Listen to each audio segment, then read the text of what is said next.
Stellan Vinthagen is an associate professor in sociology and senior lecturer in peace and development studies at Göteborg University and at the Department of Social and Behavioral Studies, University West, Sweden. He is a member of the Peace and Development Scholar Network, the Nonviolence Commission of the International Peace Research Association, and a council member of War Resisters International. Professor Vinthagen is the co-founder of the Resistance Studies Network and an associate of the Transnational Foundation for Peace and Future Research. Professor Vinthagen is doing research on nonviolent resistance, globalization, and social movements. His co-authored books include Motstand, Resistance, Lieber Vorlag, Stockholm 2009, which was done together with Mona Lilja and Fängelsebrev, Prison Letters, with A. Sternfeld and A. Spalde, published in 1999. He has also written several book chapters and journal articles. His most recent publication includes Global Movements Facilitating Local Campaigns in Howard Clark and Andrew Rigby's book, Unarmed Resistance, The Transnational Factor, published by Pluto Press in 2009, in addition to many others that can be found on our website. Professor Vinthagen is also a movement activist since 1980 and educator in conflict transformation and civil disobedience since 1986.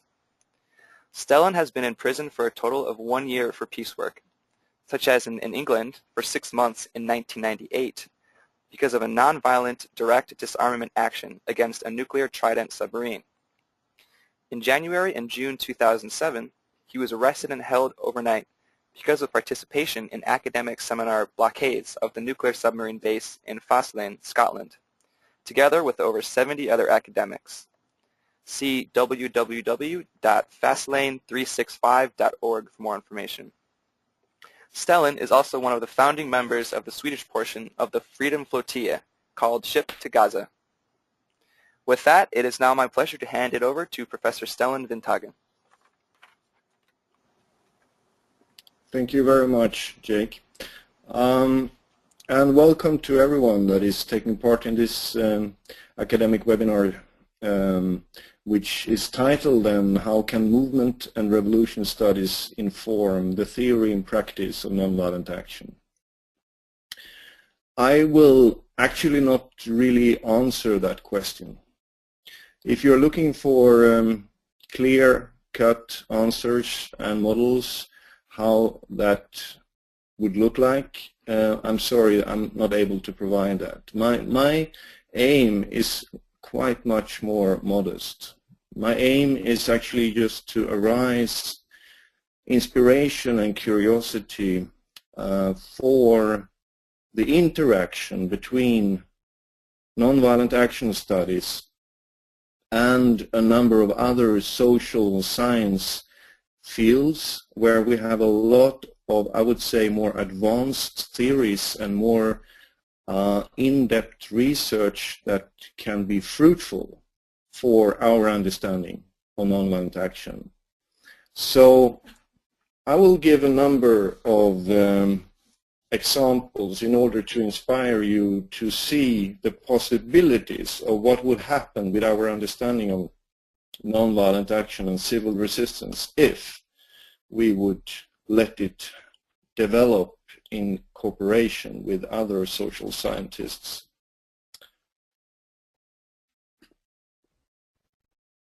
So to go more into detail into what I will talk about, I start off by the kind of presentations and knowledge that has been brought forward by other presenters here at the ICNC webinar series.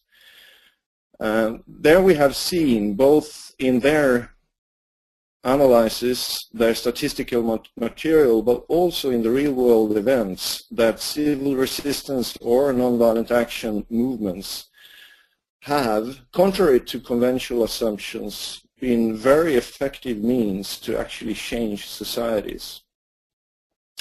I will not go into this in depth since that has been presented by my colleagues beforehand. But what we have seen is how several authoritarian regimes have fallen, For example, the apartheid regime in South Africa or the Milosevic dictatorship in Serbia after popular, relatively peaceful rebellions. As a matter of fact, we have seen something between 30 and 50 of these regime changes happening after mass mobilization of nonviolent social movements. That is a striking result. But also this is even more emphasized by the recent quantitative research reports that have been showing the great effectiveness of civil resistance campaigns, like for example done by Karatnycky Ackerman and Stephan Chenoweth, where they show that the nonviolent resistance is a lot more effective actually than violent resistance. I'm concerned of all these areas where nonviolent resistance have not yet been successful. We know them, and they are many. Some of them are Palestine, Israel, Tibet, China, Colombia, Western Sahara, Morocco, or a number of other places where liberation movements have been attempting to use nonviolent resistance but haven't succeeded.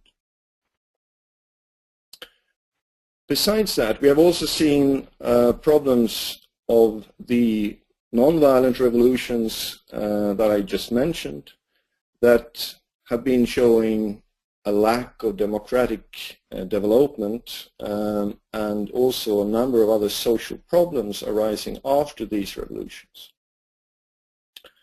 So, my point is that there are, despite the impressive result of nonviolent resistance and the strong civil resistance movements that have toppled dictatorships, there are reasons to reflect on the role of the various conditions and contexts when we apply resistance. Here, nonviolent action studies have something to learn, I think, from other more advanced social science areas. And two of the areas I will bring up as illustrating examples here are social movement studies and revolution studies. The purpose of the presentation, as I said, is to inspire and illustrate possible improvements. It's not like I'm here to tell you how that actually would impact on our understanding of nonviolent action, but instead to inspire. So more specifically, what would happen if we would apply political opportunity theory, for example? That is one of the advanced and very much developed theories within social movement theory, or the resource mobilization theory, or John Foran's theory of revolutions, and apply that to civil resistance practice and studies.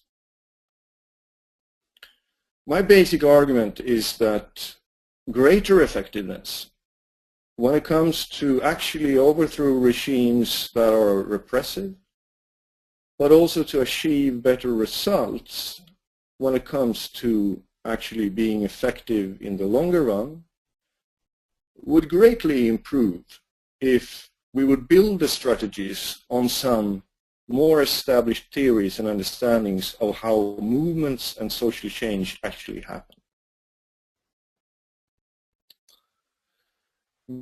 Violent action and civil resistance studies are focused on strategies and the outcomes of actions. That is good, and it's very essential. But all strategies and all actions are employed in a context, and they depend on several different, even non-strategic activities that movements do. So I would say that effectiveness depends on how strategies and actions are actually applied in relation to contexts and movements. In order to improve strategies, we need to understand the environment of its application. This is probably self-evident in a sense, and the key question is then, of course, how. And I will argue then that we cannot develop this understanding by ourselves, we that are interested and focused on the role of civil resistance, but we need to build on the work done by others. So let's look on social movement theory. Social movement theory is something that's been developed since around the 1950s, 60s, and throughout the 1970s and 80s it became one of the main research areas within sociology, one of my home disciplines. So when you go to an international conference on sociology nowadays, one of the major research groups will be on social movement theory. That means that there are not only hundreds, even thousands of researchers doing studies of social movements, but there are also, of course, different theories. So there is not something like one theory in social movements, there are different. And here, my purpose is just to be inspiring and give you examples, so I will be very eclectic. I will give you some ideas of what kind of theories are out there in this field that fruitfully could help us when it comes to understanding civil resistance. So social movement theories are dealing with many different things when it comes to social movements, how they arise and how they fall down, how they are effective, and different aspects of their life. But if we look on those that are dealing with the growth and the success of social movements, I have a list here of some of the factors that are suggested. The first key factor suggested, I would say, is that social movements are generally connected to historical macro change. When we see major change in societies, we also see the growth of social movements. Throughout history, we have seen major changes like, for example, urbanization or industrialization, or, as I would argue, in the time we're living now, globalization. In these major changes where societies change in politics, economics, and culture, we will also see social movements arise. So somehow the growth of social movements, and that would also mean, I would suggest, the growth of civil resistance is connected to times of historical macro change. Then we also have the change that happens within a movement by itself. A movement is also having its own history, a kind of, you could say, cycle or wave. There exist different special theories that tries to explain why are movements going up and down. And I won't go into that, but that are suggestions of that these depends on generations, it depends on many different things. But we can see, and that's for sure, that movements move somehow in waves, but these waves are not necessarily regular, but they have their pattern. And here is just an example. This is from one ongoing study that I'm doing together with a colleague on the Swedish disability movement from 1945 to 2010. We are interested in the legal progress that this movement is able to achieve. And throughout the different year periods, we have measured then what kind of legal progress, measured by the kind of aims that the Swedish disability movement is having. What are they meeting in terms of reactions from the legal system of the Swedish state? What you can see here is not the wave pattern of the whole movement, but it's the wave pattern of its legal change. So in that sense, it's a wave pattern of its outcome in the legal system. Here you can see how it goes up and down, and we won't go into any details of that, but my point is that movements are by themselves having their periods of growth, their periods of ascendance or major activity and their period of decline. If you look on the, for example, the women's movement, there are good arguments for saying that it's now moving within its third cycle. We had a growth period in the mid and end of the 19th century, and we had a period of growth in the 1960s, and we had a period again of growth in the 1990s. So in this sense, you can say that a movement is by itself moving up and down, definitely being in the move. Thirdly, social movement theory informs us that social movements are built on frustration. That might not come as a surprise, since frustration is something that motivates people to do actions. But what has been clear through the studies of frustration when it comes to social movements is that it's not the people that are mostly frustrated, what is often called absolute frustrated, absolute deprived. But it's people that are relatively deprived, people that have high expectations on how their life would be like, but because of maybe economic downturns or changes of the political climate, they become frustrated that they don't get what they expected. That gives us an understanding of why it seems like the poorest people are more difficult to mobilize than middle-level groups or top-level groups in society. People that are frustrated according to relative deprivation are more easily to mobilize. Then fourthly, social movement theory is suggesting that we also have the importance of resources. It's not enough to be within a global wave and having an upturn in the actual movement or being frustrated. You also need resources in order to have some kind of impact, in order to make the movement grow. The resource mobilization theory is suggesting that a number of different resources are important for a movement to grow. And that movement that is able to manage these resources in a skillful way, to invest and let it grow, to make a functional system of its resources, will also be able to grow more than others. Here, resources means many different things, not just money. It means also actual skills, for example, in technology, or communication and education and organizational abilities.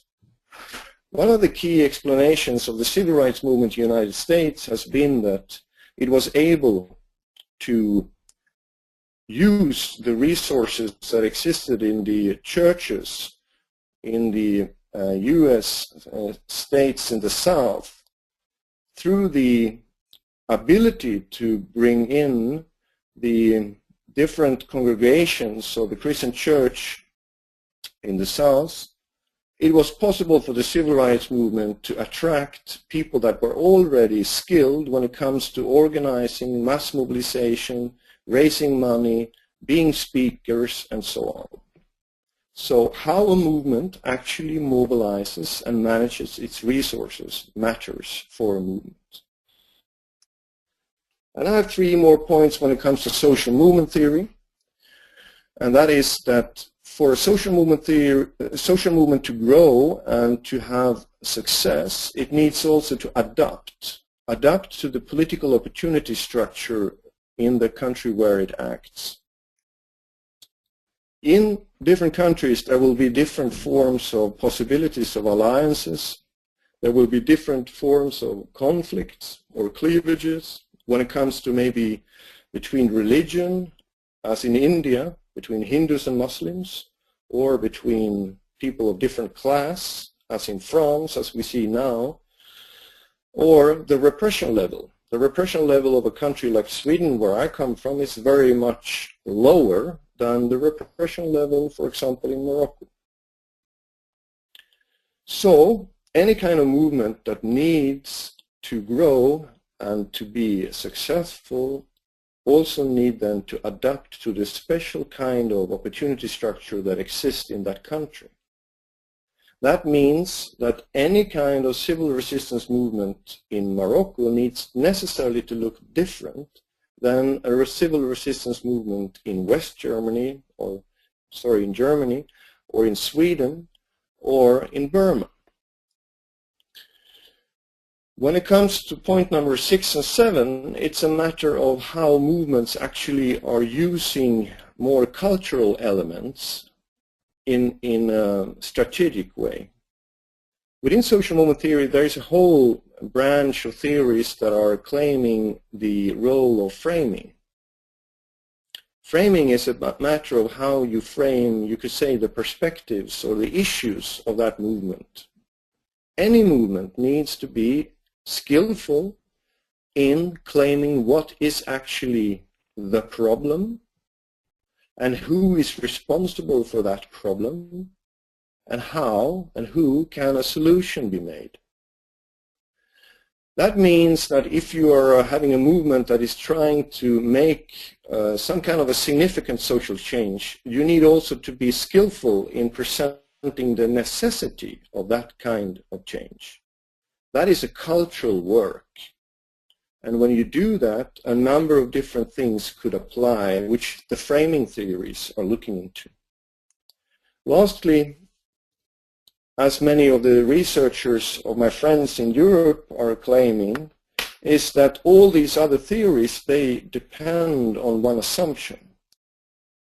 And that assumption is that there needs to be someone that is framing, there needs to be someone that is using the political opportunity structure in a skillful way. There needs to be someone that is actually managing the resources in a good way. And that someone has to be the we of the movement. The point here is that any kind of movement needs to construct what it means to be us, we, in this movement. In what sense are you creating a national identity or unity? In what sense are you creating unity among women or among workers or among Democrats? Is also a matter of skillful cultural work. So with all these points, my aim, I want to remind again, is not to say that, well, if you just take all this, it will then automatically translate into how we can understand civil resistance in a different way. What I'm saying is that there are existing very advanced theories, specialized theories that are helpful for us who wants to understand how to apply civil resistance skillfully. Let me just give an example here to be a little bit more specific. I have myself looked a little bit on the MST, as also one of the other presenters, Kurt Schock, author of a book that is amazingly good, showing how social movement theory could be applied to our understanding of civil resistance. The MST is the movement of the landless in Brazil. It's one of the movements that should interest us, since it's a movement that is not pacifist, but it uses nonviolent action or civil resistance means because they see that as the most effective way of acting. They have in Brazil since the 1980s done over 2,000 land occupations, mobilized 1.5 million activists, and through their land occupations that are then peaceful, they have liberated land equal to the whole size of Cuba since the early 1980s.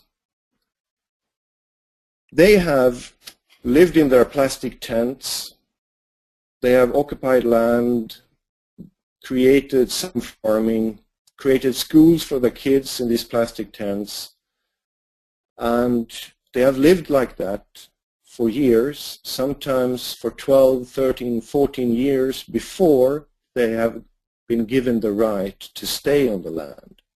They have taken lands that belong to private owners or state owners that weren't used by anyone. In a country like Brazil, there's a lot of land. It's big like whole Europe, and there's millions of people that are starving. So this is a very successful movement. It's been achieving a lot, and it's been peaceful despite that on average one have been killed each week. So there are reasons to look on them. And if we look on them and apply some of the social movement theories, we can say that what they are doing, and might be one part of the answer for their success, is that they have been trying to create a new society. They have been doing through a number of things the creation of what they call the new Brazil. Firstly, they have tried to construct a we that is very inclusive. But it's a we, an identity that is created through that people take part in the movement. So the question is, of course, who is landless? And the answer that the MST is giving is that everyone is a landless that needs land, wants to farm land, and are taking part in the actions of the MST. If you occupy land, you are a landless. So that means it's open for the people that lives in the poor urban areas. It's open for those that formerly were farming land, but it's also open for those that never have farmed land in their whole life. The movement is, as soon as it occupies land, already before it's given the judicial right to keep the land, it's creating its own schools. This is what I would call its movement's socialization. When you grew up in the movement, as a kid or as an adult, you will take part in the schools. The movement is having its own university. It's a number of schools and also a number of other educational facilities. So in that sense, you are brought into the cultural world and values of the movement. The movement is also trying to be self-creating when it comes to the social and material goods that it needs. So according to its own values, it creates cooperatives, for example, its own slaughteries, its own shopping malls where it sells its food that is in a simple way being processed from the farms. It creates a number of these small-scale cooperative industries. In that sense, it creates both a cooperative understanding and self-support and help in the movement, but it also is becoming more independent of the conventional Brazilian system, the state. And they also have an understanding of how the culture matters, how ordinary activities within the movement is necessary to be filled with the living value of movement stories throughout the everyday. Just an example is how when I came to the first place which they occupied and liberated, they told me the story of how the MST was born. And that story consists of a beautiful story about how some farmers were sitting down in the shadow of a tree looking out over the fields that was owned by someone else. And they were poor and they were without land. And one of them said, why don't we occupy this land and farm it ourselves? You can today go to that tree, it's still there. I'm not so concerned here if that is really true, if that story is true or not, but it's important for a movement to create its own mythology, its own stories about its own history. They're also trying to politicize the everyday life in the camps or the settlements that they create in such a way that they have a number of social activities in these areas that they liberate, with activities for youth and others, shops and all that.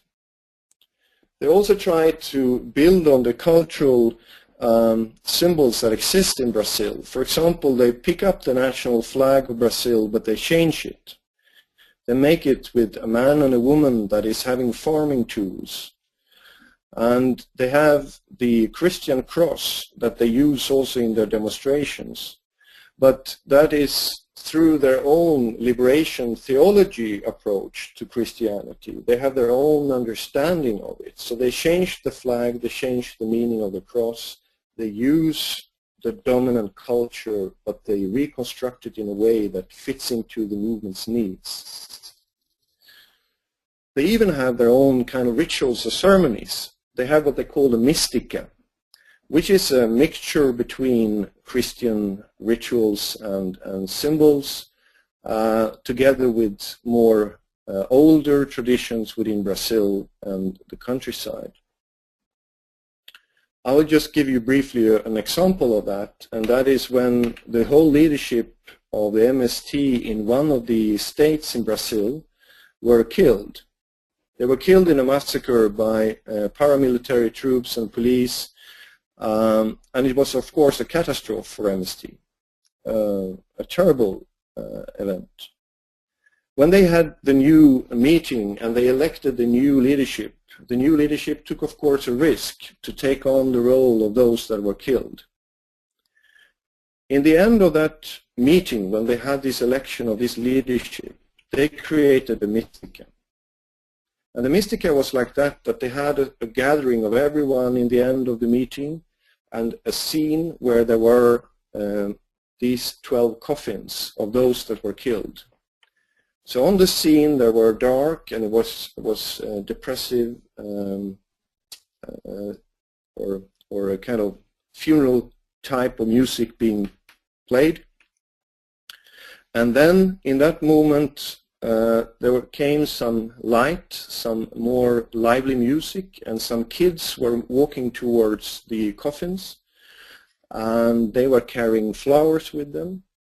And then at a certain moment, all the coffins were opened, and out of the coffins, the new leadership rose up.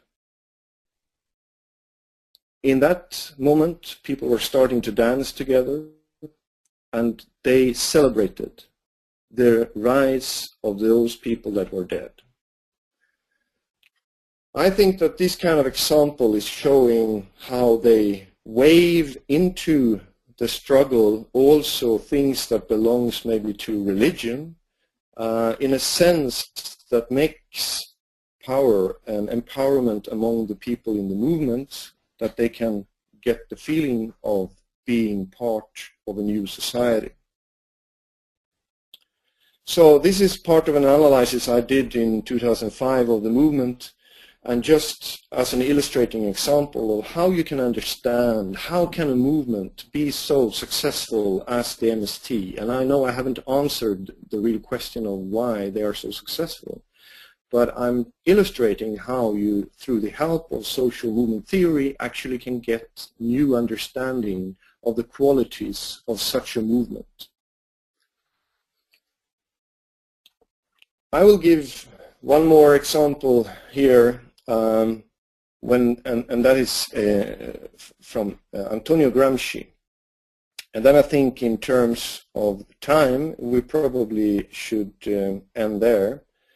And I will just very briefly tell you about the theories about John Foran and his revolution theories.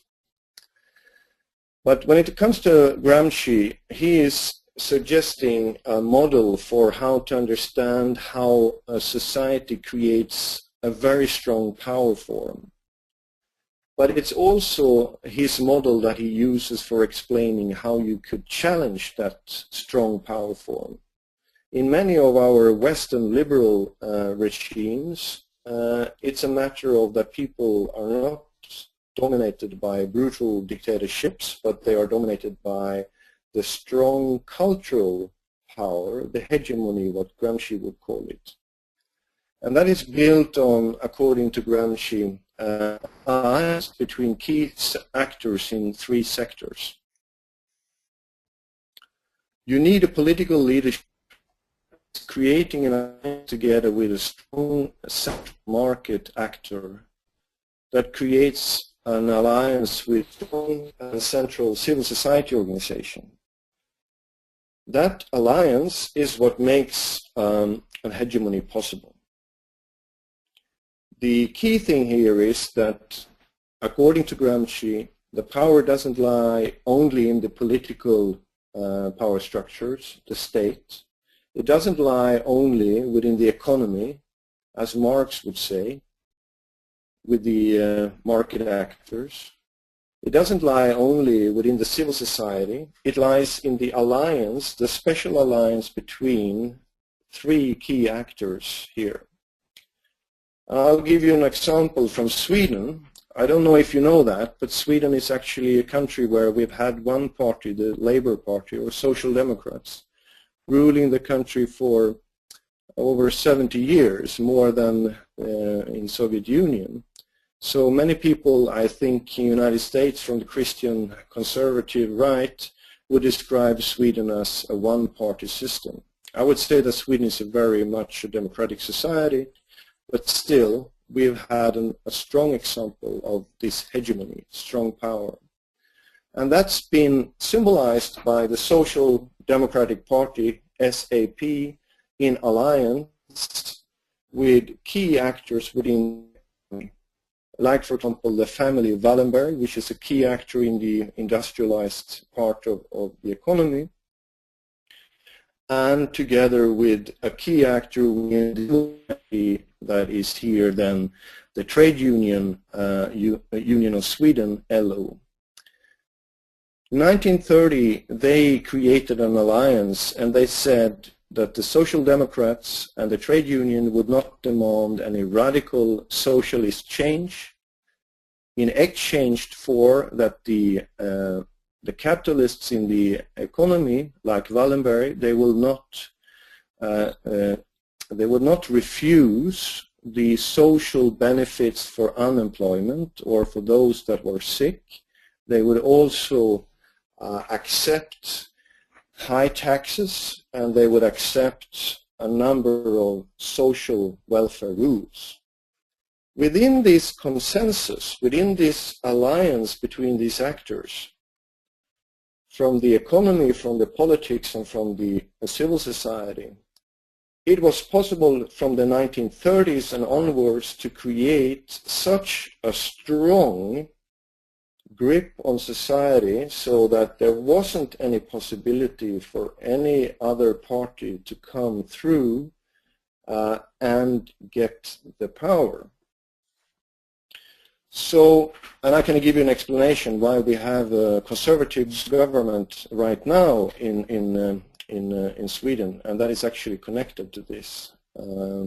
But there's been a reason why we had such a strong constellation of power in Sweden. So, what Gramsci then says is that if you want to challenge this, you need an equal alliance that is a counter-hegemonic bloc.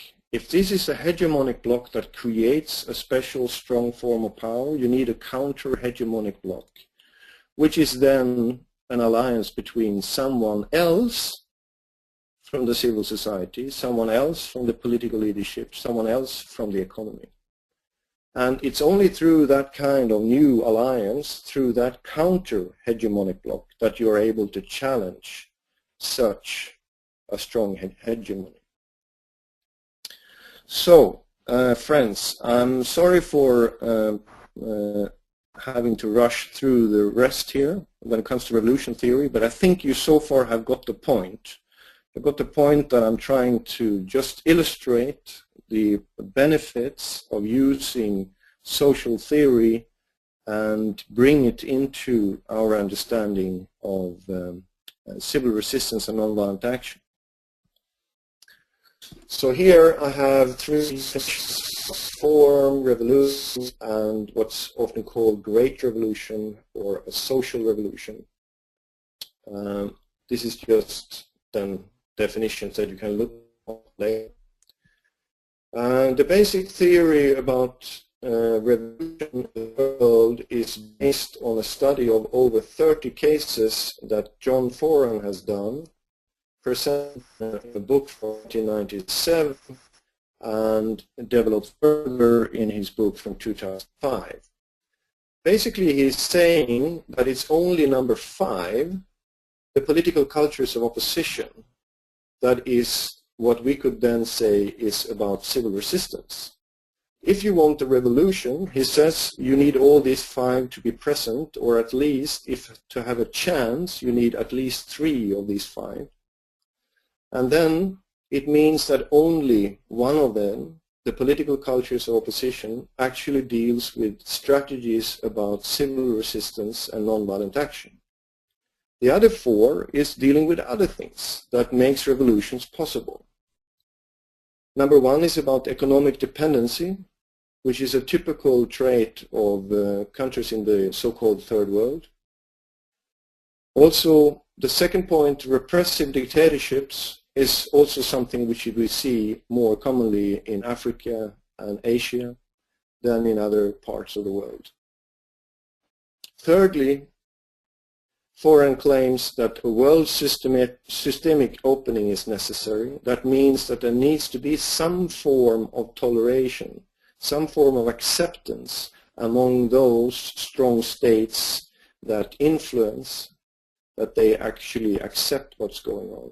For example, when we had the revolution in Cuba in the 50s, United States were unsure about its policy, and that created an opening. Fourthly, there is the factor of economic downturn. As we saw, for example, in the case of Burma in 2007, that has been one of the things that played a role. So basically the points by John Foran is that you need all these 5 in order to be successful with a revolution, and he shows that convincingly with 30 cases from the third world. Or there is a possibility, at least an opening for revolution, if you have 3 of these factors.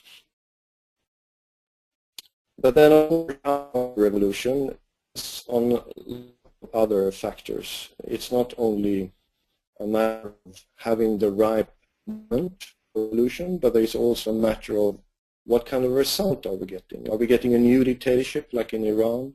Or are we getting something that is more democratic, like in Serbia? So there are a lot more factors to consider here.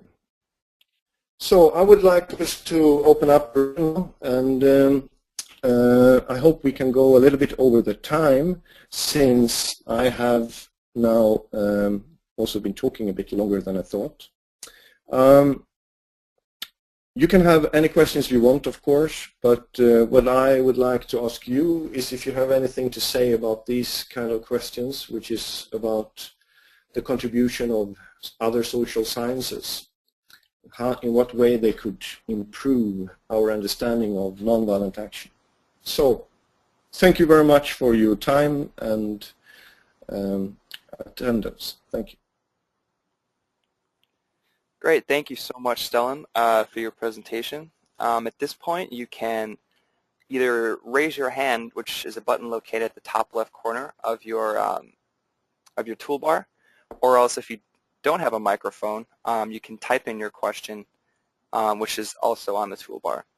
And looking through right now, it seems we have one question from Rama Kudaimi, and he asks, would one benefit from referring to the MST when looking at why nonviolent efforts have difficulty gaining widespread support and becoming a movement?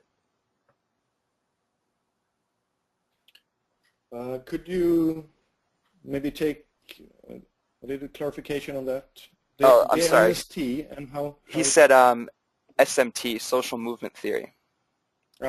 Social movement theory, and the question was then about social movement theory that... to explain why nonviolent efforts have difficulty gaining widespread support and becoming a movement. Right. Well, I'm not really sure if I can explain that. It's firstly important to understand that the social movement theory has so far not really been focusing at all on understanding the role and the strategies of nonviolent action. The problem I'm struggling with is that social movement theory has been trying to understand all different kind of aspects of social movements at the same time as we have a smaller field of nonviolent action studies that are trying to understand nonviolent action. But there are so far quite little of cooperation between these areas. So why, as you say then, why is then nonviolent action not taken up so much in social movement? I would say that in reality we see that many movements actually use nonviolent actions, but the social movement theory is not analyzing it very much. Okay. Would that fit as a well, brief answer? Yes, we'll get back to him when he types in his next, if he types in a response to that. Our next question comes from Tron Botnin. Tron, I'm going to unmute you right now, and you can ask your question. Thank you. Yes, hello, this is Tron Botnin speaking. Can you hear me? Yes, I can. Yes. Excellent. I'm from Norway, but currently situated at ICNC in Washington. I have a question regarding the theory on hegemony. Of course, I recognize your example also from Norway being quite similar to Sweden. But my question is about, what about those countries where you don't really have a strong private sector or a strong civil society because the state controls those two sectors in addition to the political sector. Looking at it from the nonviolent theory perspective, I would guess that what you would learn from hegemony theory is that you would need to build alliances both within politics, business, and civil society in order to challenge a regime.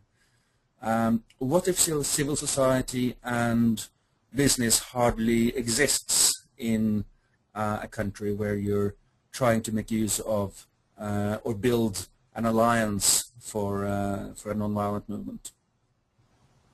Thank you. I think that this point is very valid, since it is often, as you say, the case in many countries, and especially, I would say, in the so-called third world.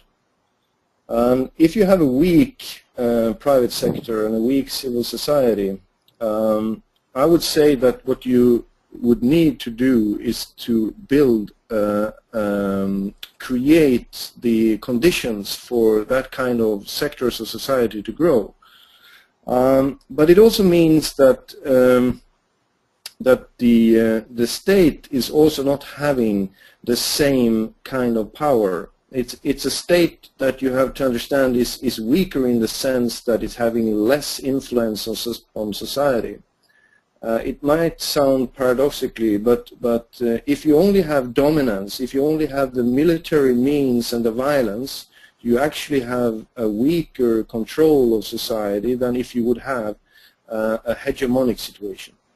In a hegemonic situation, people would also be dominated in the sense that people would believe that it is in their own interest to be subordinated.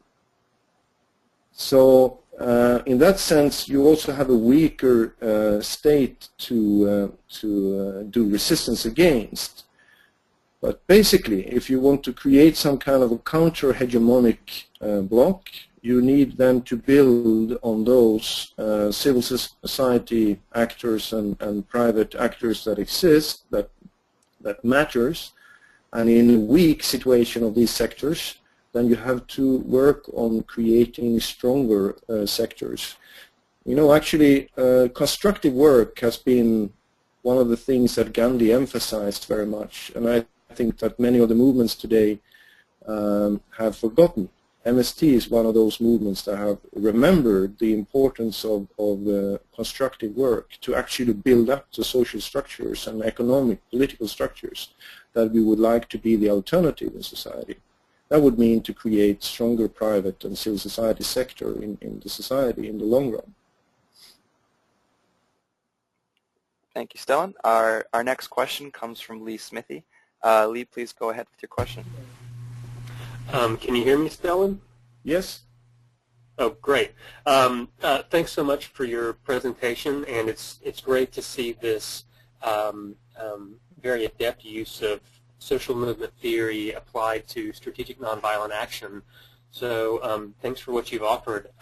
I was looking at your question here on the screen where you said, what contribution do you think that other social sciences can make to our improvement of effective nonviolent action or civil resistance? And I was also thinking back to the previous slide where you were talking about John Foran's work and noting that of those 5 different requirements, that the last one is quite different, that we tend to be pretty good at trying to understand what are the structural conditions in which social movement mobilization or revolution is likely to happen, and we're a little less adept at trying to figure out where agency and creativity and innovation, essentially the roots of a lot of effective strategizing, come from. And it occurred to me to ask, whether you think turning to the humanities might actually help us understand a little bit better where creativity comes from, especially in trying to develop oppositional political cultures. And I was thinking of the way in which, we see a lot of guerrilla theater in nonviolent protests, and of course we know the role that theater played in Eastern Europe in the fall of the Soviet bloc. I don't know. What do you think? Well, thank you very much, Lee. I would say that you definitely have a point here, and it's even more underdeveloped. The link between nonviolent action studies and social science, I would say, is rather weak, but it exists. But the link between nonviolent action studies and humanities is even weaker. But I think there are potential, definitely. The role of various cultural expressions when it comes to songs and poetry, and when it comes to stories, and when it comes to all other forms, as you mentioned, and theater, it matters a lot for people's daily life. And why would it not matter for the resistance and the creation of resistance, or I would say the survival of resistance during repressive hard times?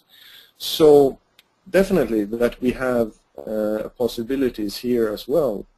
But I think we need translators here.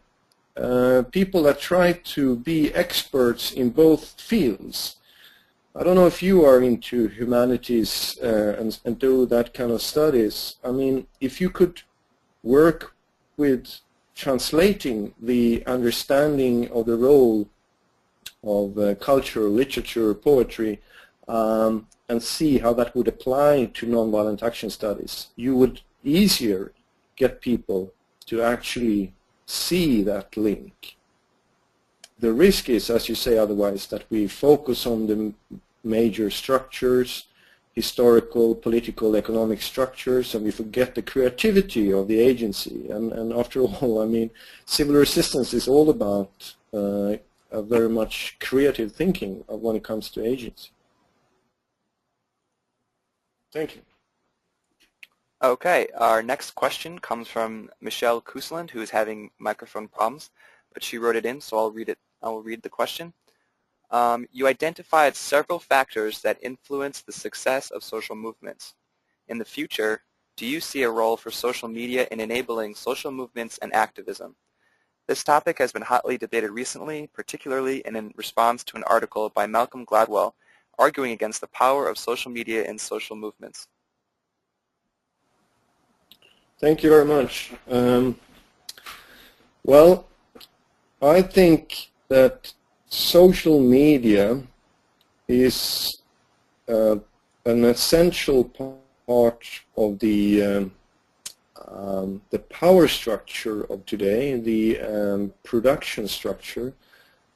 Today we live in an economy where internet, information, communication technology is really central for the creation of economic growth. What I'm trying to say is that it matters for the economy and it matters for the state. It matters for the state when it comes to surveillance, the CCTV cameras and everything like that. So I'm definitely convinced that it also matters for the resistance. It matters for the social movements also. The various forms of social media, and I would like to broaden it and say the information communication technology when it comes to our creative use of mobile phones, computers, and all that in combination with internet makes much more possibilities of improved communication. And communication is really important within any kind of movement in order to coordinate actions. But I would like to emphasize the risk that it also is something that is a tool for the economy and for the state. So it's a power tool as well. Okay, our next write-in is actually a comment from Dimitro Patekin, so perhaps you'd like to respond to this, Stellan. Dimitro says, international relations theories are promising in the parts of strategic action, power analysis, perceptions, especially in culturally diverse societies.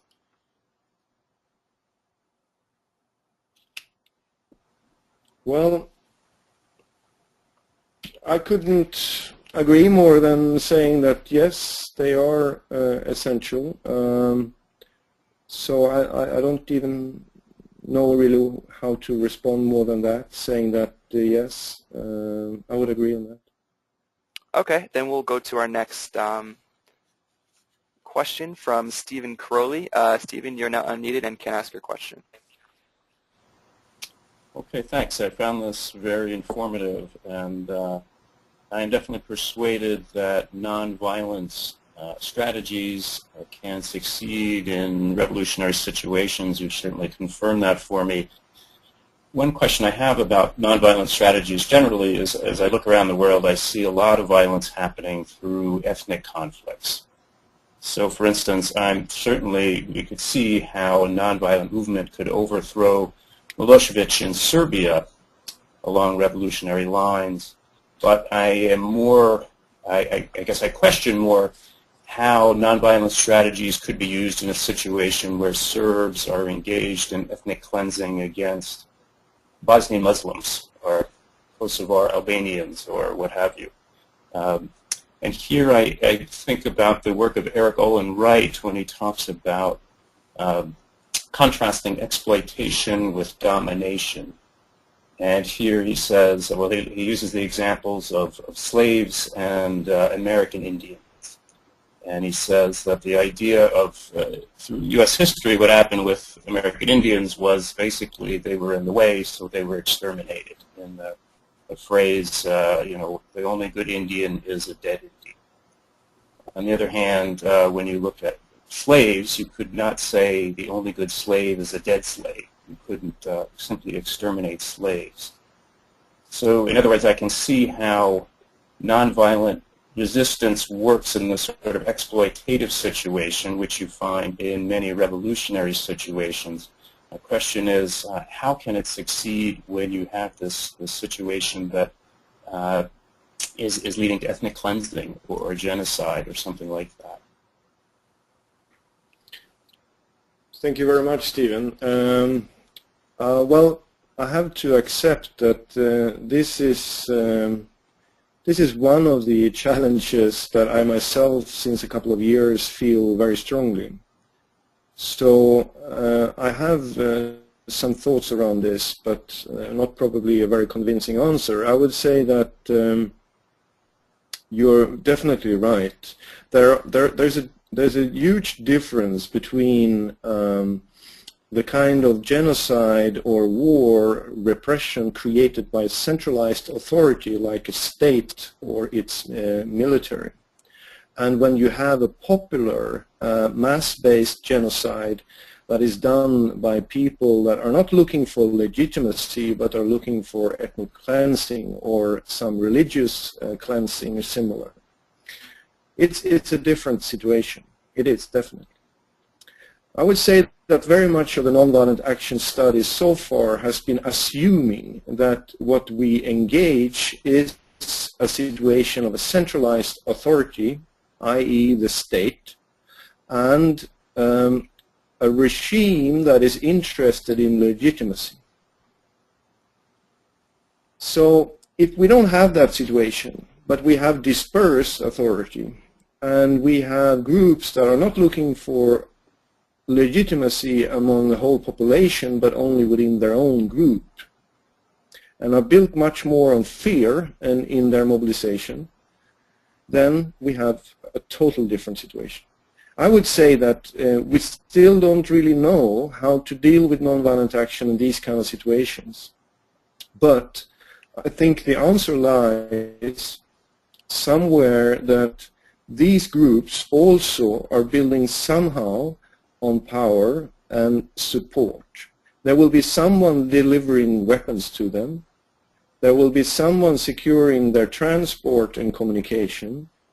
And there will be some people that even these ethnic leaders are dependent on in order to secure their legitimacy within their own organization. So as soon as you have identified the power pillars, you should start to develop a strategy that is adopted towards that specific power and violence organization and see what you could do. But I would say that we are still lacking the case studies, the systematic case studies that are looking into these challenge. It's a fundamental challenge that you are posing here, Stephen. Thank you very much. All right, we have time for one last question. This question comes from Daniel Ritter. Daniel, please go ahead with your question. Thanks, Eric. Hi, Stellan. It's nice to talk to you. We've emailed before, but Hi. It's the first time we talk. And also hi to all my friends who are listening from around the world. I wanted to thank you because I think what you're talking about, Stellan, is very important, and especially this question that you bring up on the lack of interaction between what we do and what other social scientists do who study movements and revolutions. And I think one reason why there's a lack of interaction is their own fault. It seems to me that we oftentimes take the easy road. Rather than trying to publish in articles that are read by mainstream sociologists, political scientists, non-social scientists, we oftentimes, I think, tend to publish for each other in more specialized journals. And part of the problem is that we're not inviting some of these very bright minds to take part, and they're not taking part, at least in part, not taking part in part, because they lack the language to speak about nonviolent action. They know social movements and no revolutions, but they have no background in nonviolent action per se.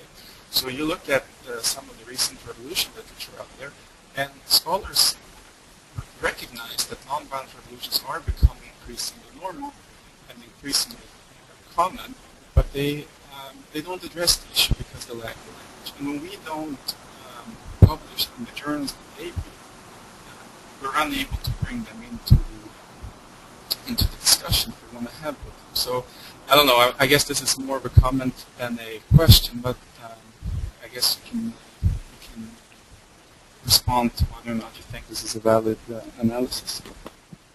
Thank you very much, Daniel. It's definitely valid, I would say. I think you are pointing towards another key challenge here, and that is how we actually bridge between those academics that have the intellectual theoretical tools for us to understand the possibilities and also the limits of civil resistance, but also bridging to the activists. I mean, today we see how even guerrilla groups that are frustrated after decades of violent struggle are looking for what could they do? Are there any other strategies and means they could use? And we have people that are doing civil resistance, but they don't have any contact with us that do the studies. And then we have academics that do a lot of relevant studies, but they don't have any contact either with the movements or with those people that discuss civil resistance. So I would say that we have bridge building to do here. And the ICNC is one of the important players here trying to create these bridges.